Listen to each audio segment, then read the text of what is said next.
Live from New Delhi, you're watching DD India News Hour, India's voice to the world. I'm Shubhendu Ghosh, coming up in the next hour. ASEAN Foreign Ministers meeting focuses on regional security. Joint communique affirms need to seize actions in South China Sea that can escalate disputes. Also flagged concerns over Myanmar, Ukraine and Gaza.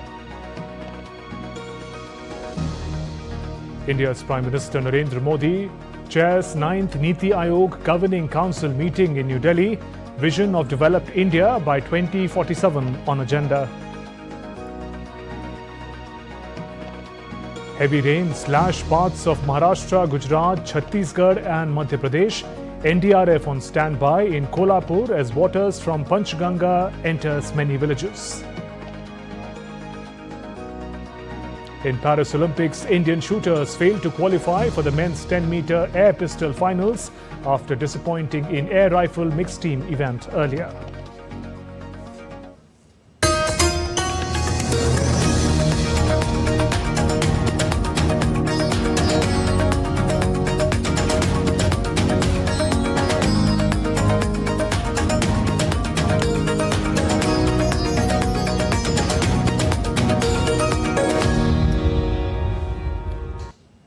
A joint communique has been issued 2 days after the closed-door retreat in Laos of the Association of Southeast Asian Nations ASEAN Foreign Ministers meet, welcomed unspecified practical measures to reduce tensions in the South China Sea and prevent accidents and miscalculations.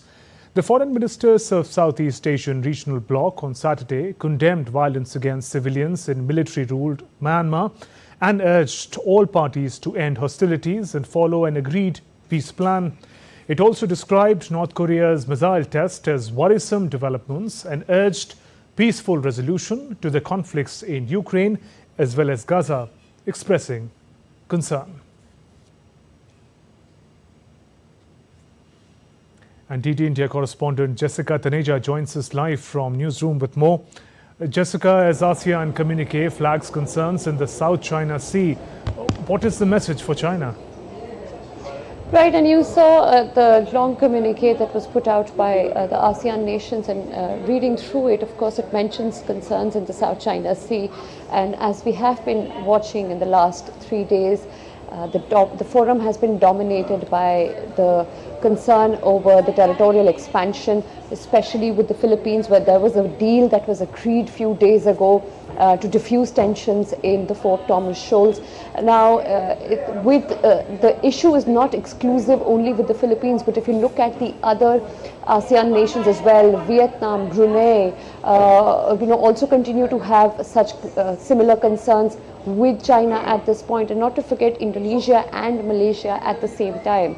And particularly with the Philippines, who you saw the foreign minister as well yesterday also say that there could be the possibility of that plan being concluded. But collectively, the bloc has made it clear that South China Sea has seen quite a lot of disruptions in the past, also because trillions of dollars worth of trade is conducted, especially on the waterways that is contested right now between Philippines and China, which is the Fort Thomas Shoals. Now, that particular shoal is about 200 kilometers from Philippines, and according to the United Nations Convention of the Law of the Sea, it is well within its right to call it its exclusive economic zone. But from China, Fort Thomas Shoals is about 1,000 kilometers, and that is, of course, extending China's 9-dash line. So going down to the exact escalation point or flashpoint between the two nations, where we've also seen water cannon fight in the recent past as well, where the Chinese vessels fired water cannons at the Philippine vessels. So of course, we've seen the kind of escalations that have gone down. So you'd understand the emphasis on South China Sea and the kind of tensions we've seen in the recent past. And what has been key takeaways for India from the ASEAN Foreign Ministers meet? Right, and it has been a successful conclusion of India's, representation at the ASEAN Forum as well. If you look at the India-ASEAN, trade area, there has been a significant increase in the bilateral trade, of course, and 7 nations of the ASEAN joining the Indo-Pacific Economic Forum is also something that India had worked on very closely, particularly because of the fact that India advocates for a free and open Indo-Pacific, and we have been conducting various maritime activities, as well as a lot of drills with other nations as well, to protect the seas where so much trade at the moment takes place, and it is essential also to thwart those piracy attempts. So in that sense, India has been able to position itself as a reliable partner in the Indo-Pacific, not just to the ASEAN nations, but also the other partners. And you see the presence of Anthony Blinken, Secretary of State, and along with his Chinese counterpart Wang also present there. But at the same time, India has been able to put out its action plan on the areas of cooperation, especially when it comes to technology sharing, one that could really drive the momentum here. Jessica, thank you for those updates. And India has deepened its strategic partnership with ASEAN. As External Affairs Minister S. Jaishankar held series of high-level meetings on the sidelines of ASEAN Foreign Ministers meeting in Laos. New Delhi's focus on strengthening bilateral ties, addressing regional challenges was evident during these engagements. Here's more. External Affairs Minister Dr. S. Jaishankar has reaffirmed India's steadfast commitment to the Association of Southeast Asian Nations, emphasizing its centrality to the country's Act East policy. On the sidelines of the ASEAN foreign ministers' meetings, he also held a series of high-level engagements to strengthen bilateral ties and address pressing regional issues. India and Laos pledged to deepen cooperation in development, defense and digital technology, reflecting the growing strategic partnership between the two nations. Dr. S. Jaishankar also commended Indonesia's leadership during the ASEAN chairmanship and expressed its appreciation for the contribution to India-ASEAN relations. As India seeks to enhance its partnership in the region, the meeting with South Korea focused on strengthening the special strategic partnership. With the European Union, discussions centered on deepening cooperation in trade, clean energy and emerging technologies. India and Singapore aimed to chart a new course for their bilateral relationship, while with Malaysia, the focus was on implementing initiatives to bolster bilateral ties. The ASEAN Post-Ministerial Conference provided a platform for India to articulate its vision for a peaceful and prosperous Indo-Pacific. New Delhi reiterated its support for Laos's ASEAN chairmanship and emphasized the importance of addressing shared regional challenges. Beyond economic matters, India also underscored its commitment to regional peace and stability. The Myanmar crisis and the complex dynamics in the South China Sea were key topics of discussion. India's position as a credible and balanced power in the region was reiterated, with a focus on diplomacy and dialogue as the path forward. As the region navigates complex geopolitical landscape, India's engagement with ASEAN has taken on increased significance. The meetings in Laos have reinforced India's role as a key player in the Indo-Pacific, committed to a rules-based order and inclusive growth. Its growing engagement was also underpinned by shared interests in economic growth, security and connectivity. By strengthening its ties with ASEAN member states, India aims to play a more influential role in shaping the region's future. Bureau Report, DD India. And India's External Affairs Minister S. Jaishankar unveiled a special commemorative postage stamp set up by Lao People's Democratic Republic on Saturday. The set of two stamps depict Lord Buddha of the city of Luang Prabang, the ancient capital of Laos, and Lord Sri Ram of India's Ayodhya. The ties of Buddhism have bound India and Lao PDR together since a millennia. The theme of the stamp set is therefore aptly celebrating shared cultural heritage of Lao PDR and India. Laos hosted the East Asia Summit and the ASEAN Regional Forum on Saturday, the final day of the ASEAN Foreign Ministers meeting. The 14th East Asia Summit discussed its future direction, and participants exchanged views on regional and international developments. After the summit, top diplomats attended the 31st ASEAN Regional Forum to discuss security in the Indo-Pacific. ARF comprises 27 member countries and was established in the year 1994. Meanwhile, US Secretary of State Antony Blinken has urged Southeast Asian countries to help address challenges including Beijing's escalating and unlawful actions in the South China Sea. Blinken was speaking to foreign ministers of Association of Southeast Asian Nations, ASEAN, in Laos, though Blinken singled out China over its actions against US defense ally, the Philippines, in the South China Sea. He lauded both countries for their diplomacy hours after Manila completed a resupply mission to troops in an area also claimed by Beijing. We are pleased to take note of the successful resupply today, the second Thomas Shoal, which is the product of an agreement reached between the Philippines and China. We applaud that and hope and expect to see that it continues going forward. During the meeting, Indonesia's Foreign Minister Retno Marsudi stressed the urgent need for sustainable peace in Gaza. While we enjoy the ASEAN-US good relation, our partnership should also contribute to global peace and stability. We should be the guardian of the international laws in a consistent manner. When we talk about respecting international law, it should be applied to all.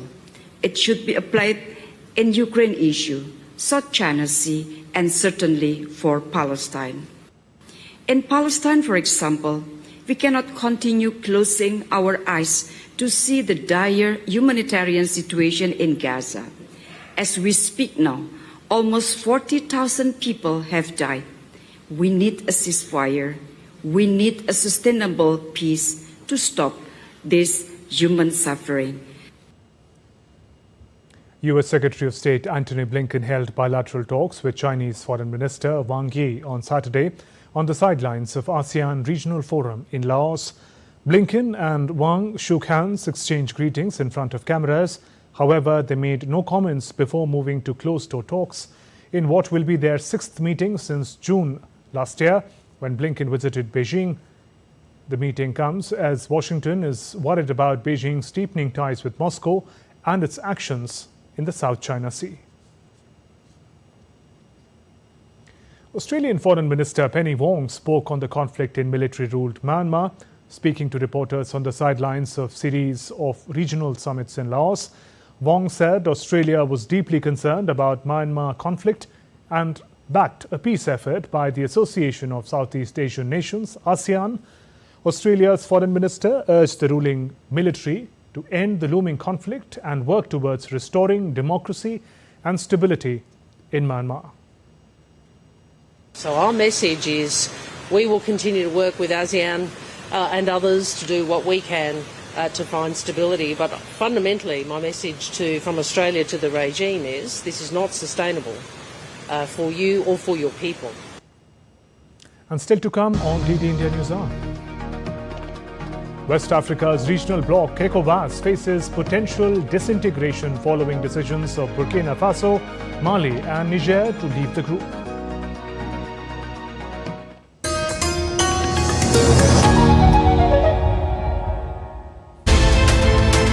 Why is strategic autonomy such a fundamental pillar of Indian foreign policy? How is it manifesting in India's current diplomacy around the world? And what is the future of strategic autonomy as India rises to the status of a leading power in the world? We are saying that it's not only about strategic autonomy of India, it's also about strategic autonomy of other nations, including Taiwan and Tibet. And that's where we are putting China into the spot.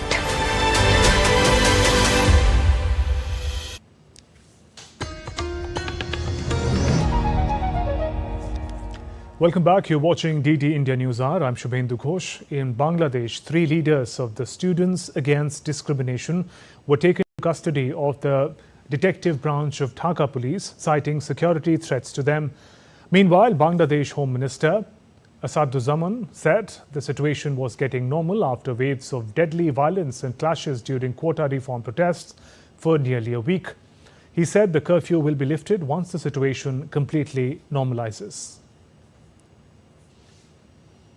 Protests in the outskirts of Islamabad in Pakistan entered day 2 against inflation and taxes on energy bills. Hundreds of supporters of Pakistan's major Islamist party, Jamaat-e-Islami, staged a sit-in protest where they're demanding withdrawal of heavy taxes on power and reduction in the skyrocketing inflation. They say that inflated power bills and new taxation laws in 2024-25 annual budget had made their life miserable. Russian Foreign Minister Sergei Lavrov on Saturday expressed concerns regarding US-South Korea's recently announced nuclear guidelines. The guideline is aimed at responding to nuclear threat from North Korea. Еще один вызывающий беспокойство элемент. Совсем недавно Соединенные Штаты. Another worrying element is that the United States recently concluded an agreement with the Republic of Korea on joint nuclear planning. So far, we have not been able to get an explanation of what this means, but we have no doubt that this causes additional concern. Moreover, they are trying to pull Japan into the scheme of joint nuclear planning. In addition, various 3s and 4s are being created. For example, the United States, Japan and South Korea are actively whipping up the atmosphere around the Korean peninsula, militarizing their presence there, and are conducting exercises that are openly aimed at being prepared for forceful actions. A surge of coups in West Africa in recent years has fractured regional unity. West Africa's regional bloc, ECOWAS, is facing potential disintegration following decisions of Burkina Faso, Mali and Niger to leave the 15-member group, citing harsh sanctions imposed by ECOWAS as their reason for departure. DD India's correspondent Ajak Mangut reports. ECOWAS, the economic community of West African states, has been facing significant challenges leading to its recent weakening. Analysts say ECOWAS troubles are rooted in questionable elections and bad governance in member countries, compounded by its harsh response to the recent coups in the region. They failed to do peer review where they can sanction or urge member countries to improve their electoral process, democratic governance. The second one is the approach to engage those countries that stage coup or the military juntas.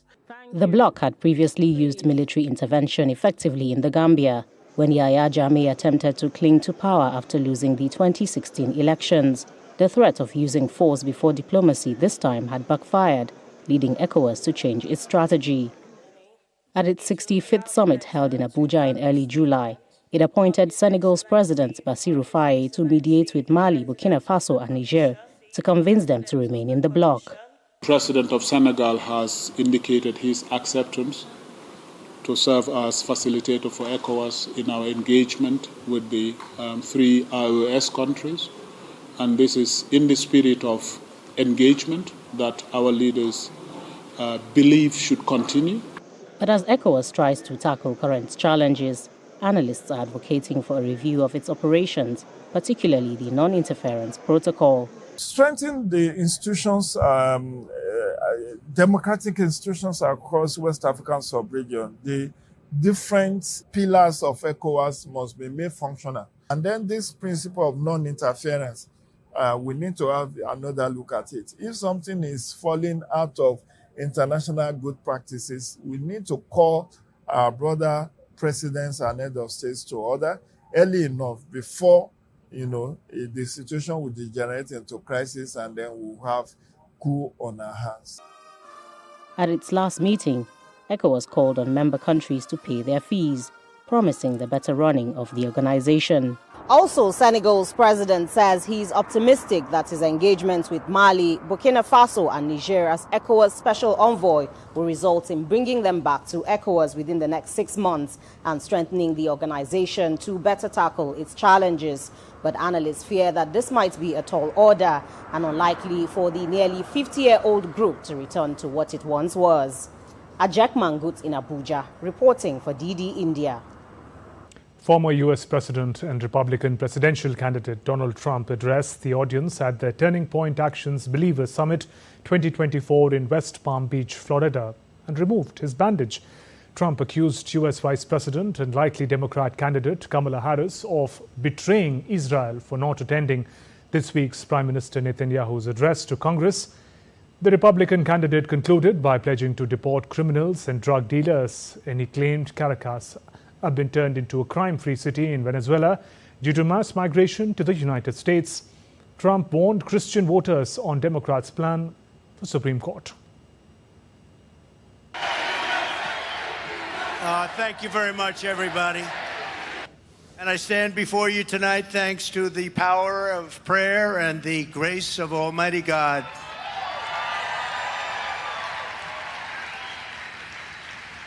As I think you can see, I've recovered well and, in fact, just took off the last bandage off of my ear. I just got it off. Harris will appoint hundreds of extreme far-left judges to forcibly impose crazy San Francisco liberal values on Americans nationwide. She'll appoint hardcore Marxists to the Supreme Court to shred our Constitution and all of our religious liberty. She will do that absolutely. She will try as hard as she can to add as many justices as possible to the U.S. Supreme Court.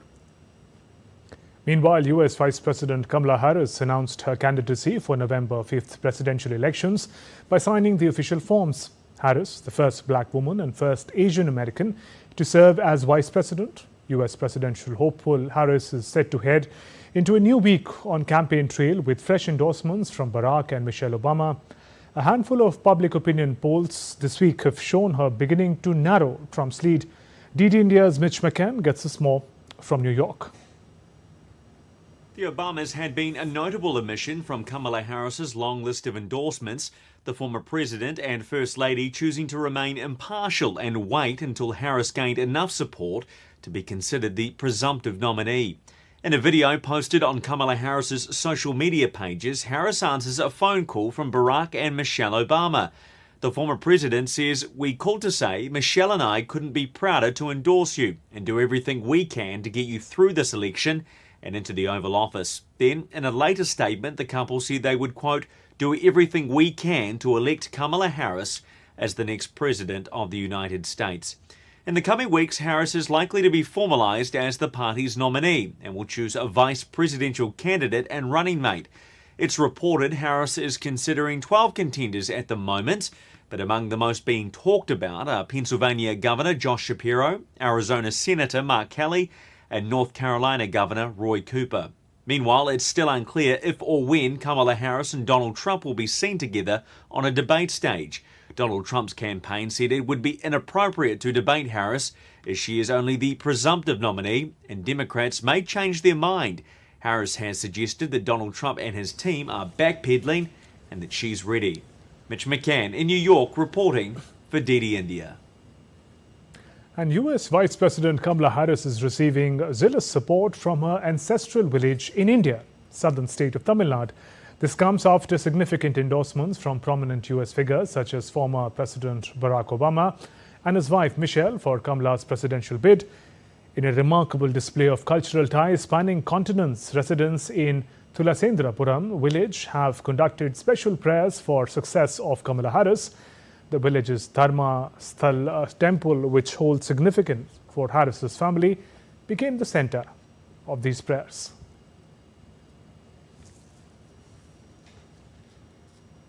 In the US, Israel's Prime Minister Netanyahu met with Republican candidate for President Donald Trump on Friday, calling relations between them good. The Israel's leader is wrapping up a week in the US during which he pushed for continued support from Washington, D.C. DD India's Caroline Malone reports. Well, Donald Trump pledged to work towards peace in the Middle East and to combat anti-Semitism. That on Friday after meeting with the Israeli leader Benjamin Netanyahu. And Netanyahu has been in talks with many different groups over this week. He met earlier in the week with President Joe Biden and then Vice President Kamala Harris, who of course is the likely candidate for the Democratic Party moving forward. You know, overall, it's a chance for Israel to continue to push to get support from the United States for its campaign in particular against Hamas.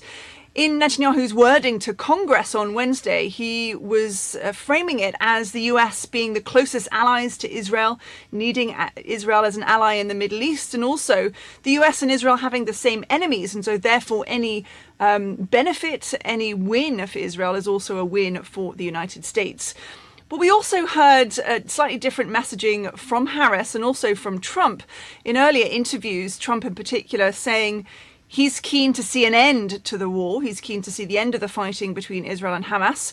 And Harris was saying much the same and going even further and saying she has very large concerns about the impact on the civilian population in Gaza. That's something that's been criticised by Trump and even some suggestion that it might impact any ceasefire talks.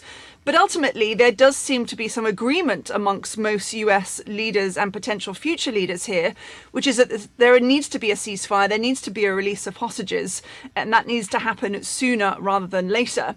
Now, President Biden, of course, met with Netanyahu a few days ago. Now that he's not standing to be president again, analysts are saying it's an opportunity for him to have more capacity during his remaining time, 6 months in office, to focus on big foreign policy and domestic issues that include the Israel-Hamas war, with the US keen to continue to pursue peace talks and try to get ultimately to a ceasefire. Caroline Malone in Washington for DD India. Let's now take a look at other stories making news around the world. South Korea expressed regret as its athletes were introduced as North Korean at Paris Olympics opening ceremony on Friday. South Korea's Vice Minister for Sports and Culture, Yang Mi-ran, who was in Paris, had requested a meeting with the International Olympics Committee President Thomas Bach. Taiwan airlifted stranded ship crew to safety on Saturday after Typhoon Gaemi passes through. Taiwan's Coast Guard evacuated crew members from 2 stranded freighters to safety. However, search for another Tanzania-flagged cargo ship that sank off the island south is underway. China's government is calling on municipalities to prepare for tropical storm Gaemi, which is heading inland. The storm has already killed dozens of people in Taiwan, and the Philippines is now set to bring heavy rains to the already badly flooded regions of China. DD India's Chris Gilbert reports from Tokyo. The storm affected 630,000 households as it made landfall on the Fujian coast of China on Friday. About half of that number were requested to relocate or evacuate or find shelter from the storm surges, from the deluges, and from the severe winds of up to 100 kilometers an hour, and from the heavy rainfall of an accumulated 250 millimeters for that part of China. And while it was severe, it was significantly weakened from Thursday when it hit Taiwan with almost twice as strong winds of more than 205 kilometers an hour sustained gusts and almost 2 meters of accumulated rainfall hitting Taiwan throughout Thursday. However, the danger is not over. The storm is now heading into the central area of China. It is bringing this rainfall with it, and this is a part of the country which has already been strongly affected, significantly affected by weeks of summer rains. These are parts of the country like in Jiangxi province, which have already been elevated to the orange alert. That's the second highest out of 4 alert levels for flooding risk and dangers. There is the highest amount of flooding and river levels in the region on record of 15 meters.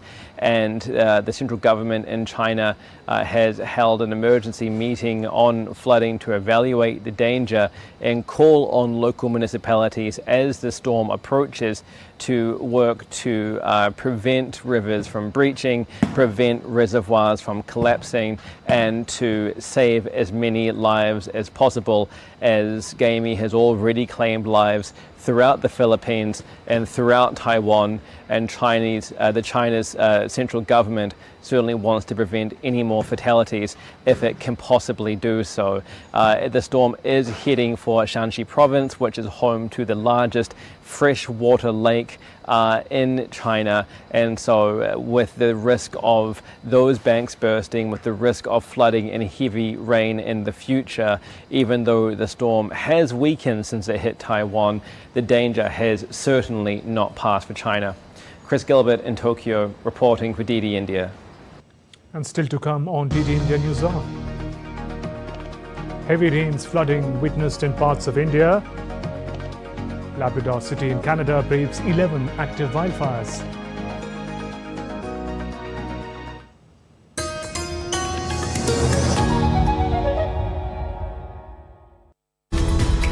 We just don't bring you the news as it unfolds. We get to the heart of the matter. We don't just present facts. We demystify complex social, political and economic events. We break stories that shape the world's present and future because you deserve the truth. I am Tanja from New Delhi. I'm Ollie Barrett from London. I'm Nick Harper from Washington, D.C. Join us on DD India Global Monday to Friday at these times.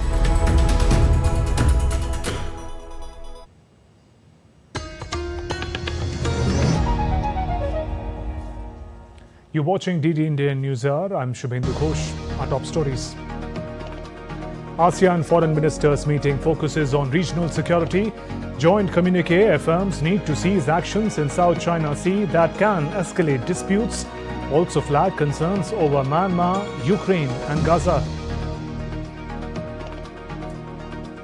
India's Prime Minister Narendra Modi chairing the 9th Niti Aayog Governing Council meeting in New Delhi. Vision of Developed India by 2047 on agenda. In Paris Olympics, Indian shooters failed to qualify for the men's 10-meter air pistol finals after disappointing in air rifle mixed team event earlier.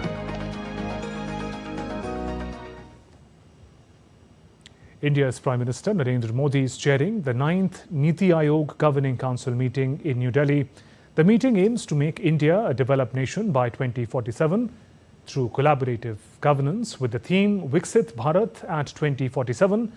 At the meeting, Prime Minister emphasized that Indian states can play a crucial role in achieving the goal of Viksit Bharat as they are directly connected with the people. The meeting aims to foster participative governance and collaboration between centre and state governments. Discussions on approach paper for vision document on Viksit Bharat 2047 are taking place, and deliberations on the role of states in achieving this goal as India targets to become a $30 trillion economy by the year 2047. This meeting will create a roadmap for Viksit Bharat vision through centre-state teamwork. The focus is on recommendations from the 3rd National Conference of Chief Secretaries held in December last year. DD India correspondent Arun Sharma joins us from New Delhi on the phone line for more. Arun, what are you learning about the deliberations at the Niti Aayog meet, and how is it also an important exercise in cooperative federalism? Well, it's indeed an important exercise, and the idea is to achieve the goal of becoming a developed economy or a developed nation by 2047. Well, we know this fact that the center and states, the collaboration between them plays an important role to achieve this task. And Prime Minister Narendra Modi, he understands this fact that how states and center, they both need to collaborate in order to achieve this common goal of becoming, becoming a Viksit Bharat or a developed nation by 2047. Well, in this meeting, various best practices were shared by various chief ministers of the states, and of course, a vision was also given by the Indian Prime Minister. The Indian Prime Minister clearly highlighted this point that, India has great potential, and of course, India is a youthful country.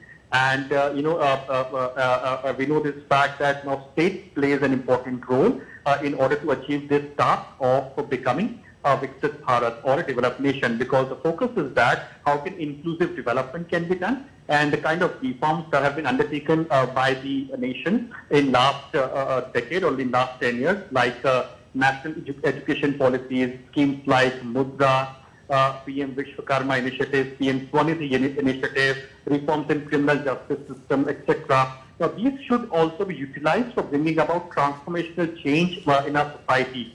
This is what Prime Minister Narendra Modi clearly highlighted. But the big takeaway, as far as the Prime Minister Narendra Modi's the address in the 9th Governing Council meeting was that he clearly mentioned this point, that this decade is of changes. Now, these changes include technological change and geopolitical changes. And of course, there are also various opportunities that are being created because of the geopolitical changes that the world is witnessing. And how India can grab the opportunities which the globe is creating, the world is creating right now, or which is the result of the various geopolitical changes. And how do the policies be conducive in that direction? So it was a big statement that Prime Minister Narendra Modi has made, during the 9th meeting of the NITI of the Governing Council. And Arun, a little more on the key opportunities and headwinds in realizing this vision of developed India by 2047 vision. Well, as far as the opportunities are concerned, India is a very lucrative market. At a time when countries like US, Europe primarily, we are facing concerns like inflation, higher debt. At that time, India is a very lucratively placed, whereby the taxes are very much competitive. India offers a great skilled manpower, economic manpower to the world, and it is reskilling and upskilling its manpower. In the recently announced budget, various initiatives have been taken that empowers the youth, that gives a lot of opportunities to the youth, and that, of course, is the key in order to become a Viksit Bharat, because India is becoming the first choice as far as investments are concerned. So Prime Minister Narendra Modi during the meeting also highlighted this fact that how can investments be attractive and how can states compete in a healthy manner, of course, amongst each other to attract that investment. Because if India is aiming to leapfrog from 3 trillion to 30 trillion by 2047, massive investment is about to come to a country like India. But yes, how can states prepare themselves to attract that massive investment, and how can they prepare their infrastructure, how can they create their manpower, how can they train or reskill or upskill their manpower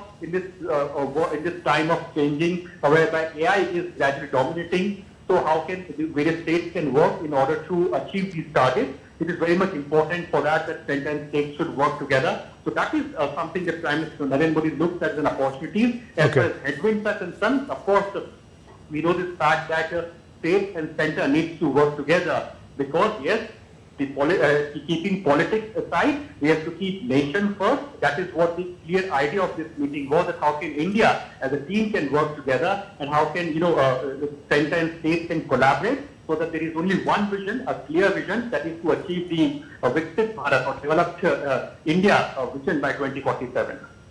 Arun, thank you for those updates. Moving on, the number of startups in India has increased to more than 1.4 lakh.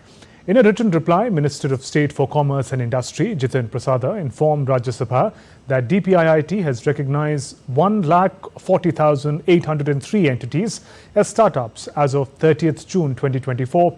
Among the recognized startups, Maharashtra leads with over 25,000 entities. Karnataka follows close with 15,000 startups, while Delhi has over 14,000 startups. Uttar Pradesh ranks fourth with 13,299 startups, closely followed by Gujarat with 11,436 startups. The recognition makes these startups eligible for various incentives, including income tax benefits under Startup India Action Plan, which was introduced in 2016. Weather updates from around the world now, starting from India. People were rescued and shifted to safer locations in many districts affected by floods caused by incessant rains in South Gujarat and Saurashtra regions. Water has started receding from residential areas of Navsari after water levels in Purna River had gone below the alarming mark. The state has witnessed significant rainfall leading to severe flooding and damage to properties in 13 districts, including Navsari and Dwarka. The rains also lashed several parts of Bhopal city in Madhya Pradesh. In Chattisgarh, a flood-like situation has arisen in Ganeshpur village of Baloda Bazar due to breach in Dharchula Dam. In Maharashtra's Kolhapur region, NDRF is keeping a close tab on the stress calls after water of Panchganga entered many villages, prompting the agency to deploy forces to rescue and relief work. Our correspondent Yogesh Sheetal speaks with head of the relief operations at the venue. The arrangement that we have done. We are doing recce work, homework, and the low-lying areas like Ambewadi, like Vadunge, Rajaram, Bandara Dam. So these, and even in collector office nearby is Jayanti Nala, which has overflown. And we have done Mahavir Nagar ops also yesterday night, where we have evacuated 11 personnel. So these things are being carried out. The state administration as well as the central level, both are doing their lot to minimize the risk. What are the major challenges that NDRF faces? All the agencies, they are working at height. Even you have seen the Guardian Minister and other stakeholders, they are closely monitoring this flood situation. They are on regular visit to these places also. And for the latest, Yogesh Sheetal, DD India correspondent, is joining us live from Kolhapur, Maharashtra. Yogesh, how is the weather and the flood situation in the region at present? Shubhendu, coming broadly to the entire region, we can say that entire western Maharashtra particularly is currently grappling with the crisis due to incessant rains in all the pockets, particularly in Kolhapur, Sangli, Pune, Satara. Recently we had also seen how a landslide reported from Pune, and also today building collapse we have reported from Belapur, which is in Navi Mumbai. Apart from that, various such events in a smaller amount we have seen in Kolhapur also, where the Panchganga Nadi, the Strinder, the danger level is 43 feet and currently it is flowing at 47.25 feet. Last night it was 46 feet, but currently it is 47.25 feet, which is more than, you can say, 4 feet to danger level. So above the danger level. So this is a severe alarming concern, and that is you can also see this time NDRF vehicles is here. NDRF vehicle is here. Almost all the pockets, particularly in Sangli, where the Southern Command of Indian Army has deployed 100 forces there. Also in Pune, recently we had seen in Lavasa city where the landslide happened. The particular, the Southern Command had deployed forces also. We have NDRF forces here, and at the same time, not only NDRF but also the district administration has ensured that all the agencies have been mobilized, not only the NDRF or Indian Army but also the local forces like ambulances, police, municipal corporations, ambulance. So these services are there. But coming to the rescue operation and the relief work, more than 6,000 people have been relocated to a safer place in Kolhapur. Apart from that, cattle that have also been taken care of, and the agencies are just trying to ensure that there is no inconvenience to the people.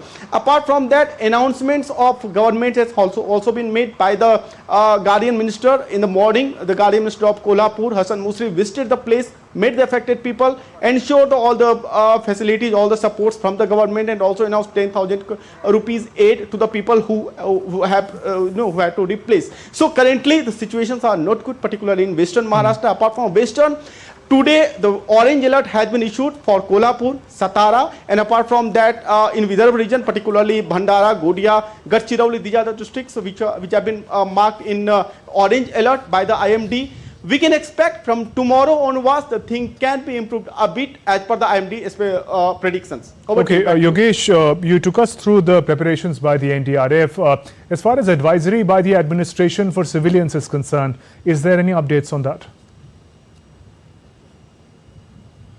See, the civil administration, particularly the district magistrate from all these regions, all these districts particularly, they have already issued number of advisories. They have also said through their social media and through their proper channels, through police administrations also, that people should not come out of their house until unless there is emergency or there is something urgent. Apart from that, at various places, the routes have been barricaded by the police, particularly by district police, where there is any sort of threat. Because if you come through the Mumbai to Bangalore highway, the route is where they're divided to the Kolhapur and the other districts. At various various junctions, you will find a police barricading, police closely monitoring all the movements, whether it's a four-wheeler, a small vehicle or big vehicle. Some breezes where the the water levels are hitting to the lower level of the breeze, the police have also barricaded those places, and announcements are also being made to the people. Apart from from that, medical emergency like first aid, emergency medical facilities that have been also put on standby by the district hospitals, by the civic bodies. So we can say overall all level preparations are, adequate preparations have been done. Floating boats are also done, as I told you, that not only the Southern Command of Indian Army, the 5th Battalion of NDRF, apart from that the local administration, all administration and agencies have been mobilized to ensure that people don't get too much affected by this issue, by the situation. At the same time, the crop damage is also noted. More than thousands of acres crop, particularly soya bean, tur dal, sugar cane, vegetables, fruit sellers. So these these crops have also been broadly affected. So that would be a time when the survey would be conducted and the actual estimation that how much damages have been caused due to the monsoon, that will be coming out after the proper survey. But yes, currently, as I told you, the situation, you can see the agencies, the soldiers are already on the ground, and they're just trying to ensure that people don't get much affected and can be rescued at the earliest. All right, Yogesh, thank you for those updates. Stay safe. The current heat wave gripping Kashmir has resulted in significant reduction in water levels across several key water bodies, sparking concerns among environmentalists, local communities and government officials. The heat wave has accelerated the evaporation process, causing critical water bodies such as the Dal Lake, Bular Lake and the Jhelum River to see a sharp decline in water levels.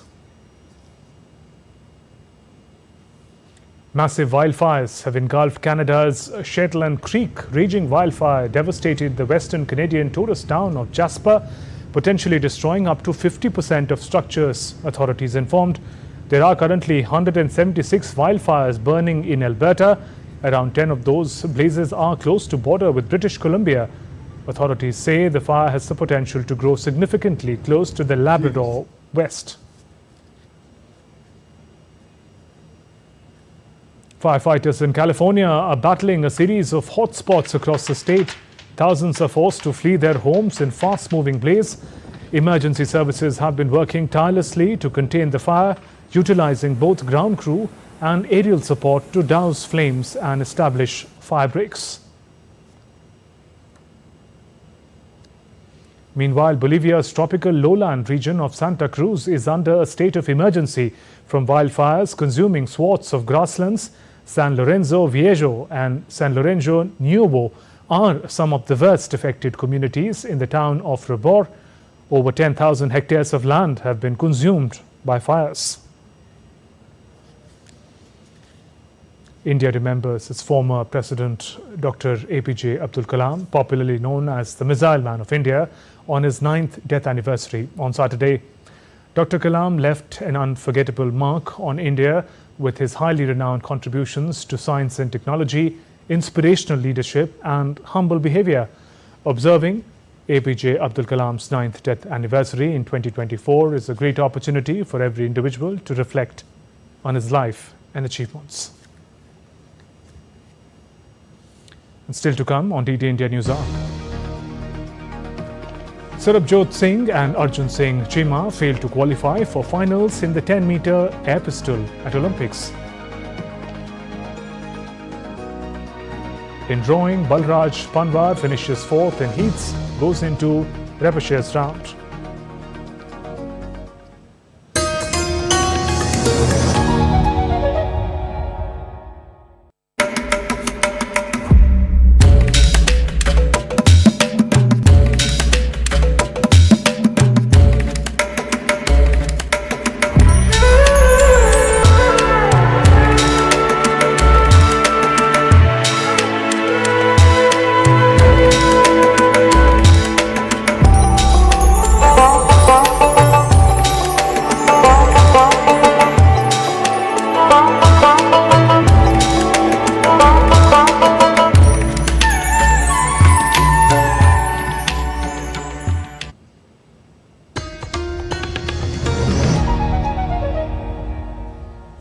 Welcome back. You're watching DD India News Hour. I'm Shubhendu Ghosh, and it's time now for all the updates from the world of sports. Let's talk about the Olympics.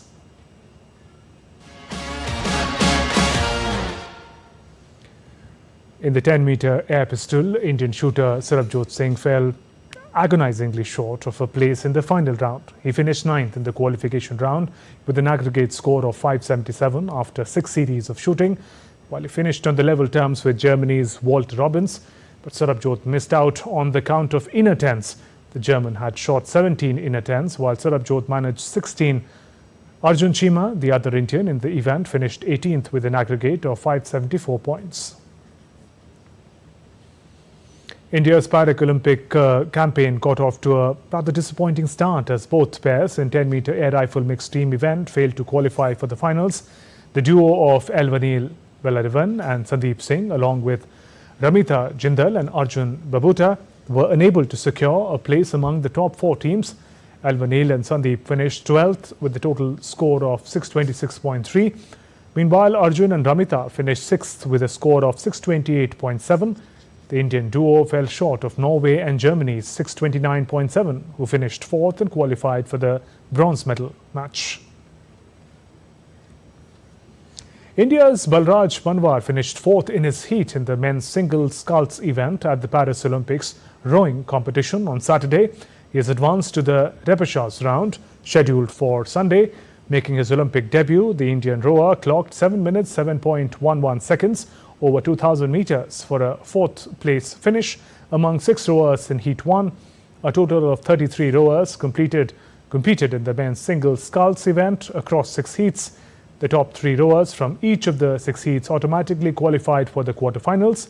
Rowers who finished from 4th to 6th in their men's single sculls heat will have a second chance to qualify for the quarterfinals through the repechage round. The fastest 2 in each of the 3 repechage heats on Sunday will qualify for the quarterfinals. And DD India correspondent Naran Singh joins us live from Paris. Naran, heartbreak so far for Indian shooters. Ramita and Arjun came rather close to qualification mark in the 10-meter air rifle mixed team, but missed it. Same with Sandeep in the 10-meter air pistol. He finished 9th in the count of inner 10. True, Shubhendu, if we talk about our shooters missed by a whisker, and we talk about the mixed event, only the top 4 qualify for the finals, and Sandeep, and we can say that the way they were playing at one point of time, they were looking like that they will do good, but we know that a shooting is a game of precision. On that day, what kind of performance a shooter delivers, it matters so most. And both in the singles also, Sarabjot was at the 9th place, and he also missed the finals tally by a whisker. So all in all, we can say that it's not up to the mark, but many more events are left from here also. Our strongest Indian contingent is there with 21 members. We are hoping that in coming times, and Manu Bhaka's qualification is also underway, and she is currently, after a few rounds, she was at the 3rd place, and hoping that she will qualify for the main round. And that's right, Narayan. The Olympics have just started. Next, what are the key contests for India to look forward to? If you take a look, initial rounds are taking place here, and today there was only one medal match in the mixed team event of the shooting event. Our 2 teams were that, but they couldn't. But the preliminary rounds of the hockey, boxing, badminton, rowing has been started, and in hockey, Indian team will play New Zealand in the evening. That will be the key, because if India want to finish the top of their group, they need to win that crucial match. And also the badminton matches has been started along with the tennis matches. All in all, everything is here that we are looking for an athlete to perform, and hoping that they will progress to the next rounds of their respective categories. Narayan, thank you for joining us with those updates. Enjoy the games. The main press center at the Paris Olympics 2024 is a hub for global journalists. It's praised for its exceptional accessibility for differently abled reporters, open 24/7 during the Games. The MPC offers top-notch facility to ensure optimal working conditions. DD India's Naran Singh brings us this special report on the main press center of the Olympic Games in Paris. The main press center for the Paris 2024 Olympic Games has become the focal point for journalists worldwide. Reporters, photographers and media representatives gather here to share the Games stories with a global audience. One of the standout features of the MPC is its accessibility for differently abled journalists. This commitment ensures all media professionals can work effectively. It's a learning curve, especially for people in wheelchairs. I don't know if they know everything about the wheelchair accessibility, but it looks good.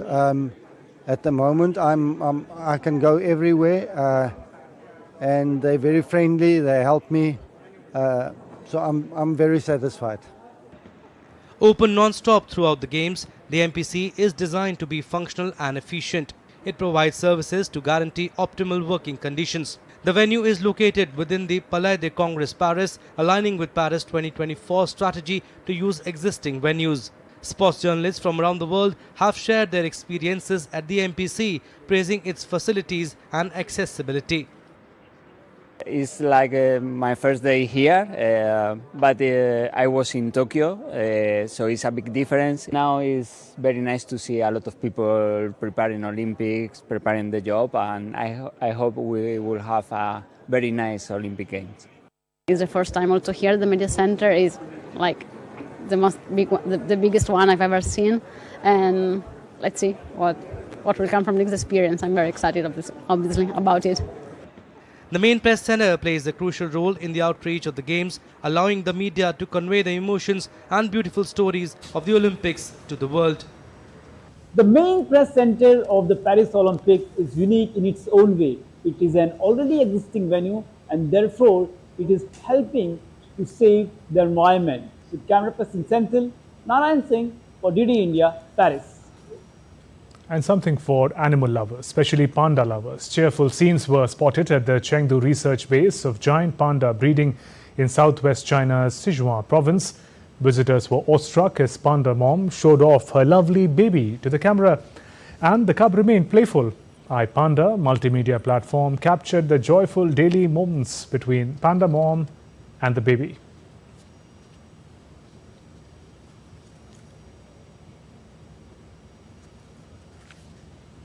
That's all for this edition of DD India News Hour. Let us know your thoughts on the news of the day. For those on the go, you can get all the latest news and updates from India and across the world on DD India mobile app. This app is available on both Android and iOS platforms. Scan this QR code on the screen to download now. We'll be back with more news as it breaks here on DD India. I'm Shubhendu Ghosh from all of us here in Delhi. Thanks for watching DD India News Hour. Namaskar.